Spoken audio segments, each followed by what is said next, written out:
सीआयडीचा focus आता फरार आरोपी सुदर्शन घुलेवर. घुलेच्या केसमधील घराजवळ सीआयडीचा तपास. घुले महाराष्ट्रातच असण्याची शक्यता. मस्साजोगमधील ग्रामस्थांचं सामूहिक जलसमाधी आंदोलन मागे. आरोपींना लवकरात लवकर अटक करण्याचं पोलिसांचं आश्वासन. तर वाल्मिक कराडवर 302 चा गुन्हा दाखल करण्याची ही मागणी. गावकऱ्यांनी सरकारवर विश्वास ठेवावा. बीड प्रकरणातला एकही आरोपी सुटणार नाही. चंद्रशेखर बावनकुळे यांचं आवाहन.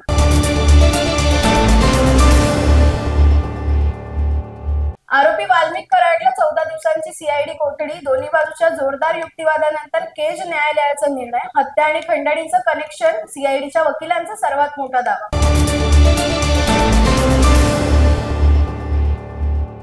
वाल्मिक कराड सामाजिक कार्यकर्ता आणि गरीब राजकारणी. कराडच्या वकिलांचा कोर्टात दावा. हत्येचा आरोप राजकीय द्वेषापोटी झाल्याचा युक्तिवाद.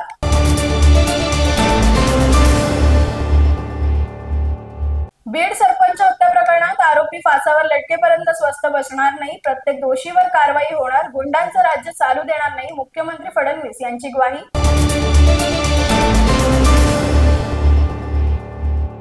पोलिसांना घाबरून वाल्मिक कराड शरणागती पत्करतो. वाल्मिक कराड आल्यानंतर गोगावलेंची प्रतिक्रिया.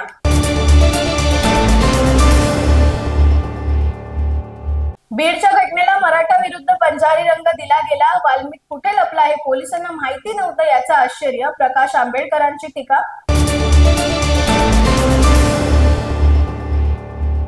कोणी काही म्हणो, धनंजय मुंडे यांचा या प्रकरणात संबंध नसावा. एखाद्या कार्यकर्त्याने काही केल्यास त्याचा थेट संबंध नेत्याशी नसतो. मुंडे यांच्या राजीनाम्याच्या मागणीवर दत्ता भरणे यांची प्रतिक्रिया.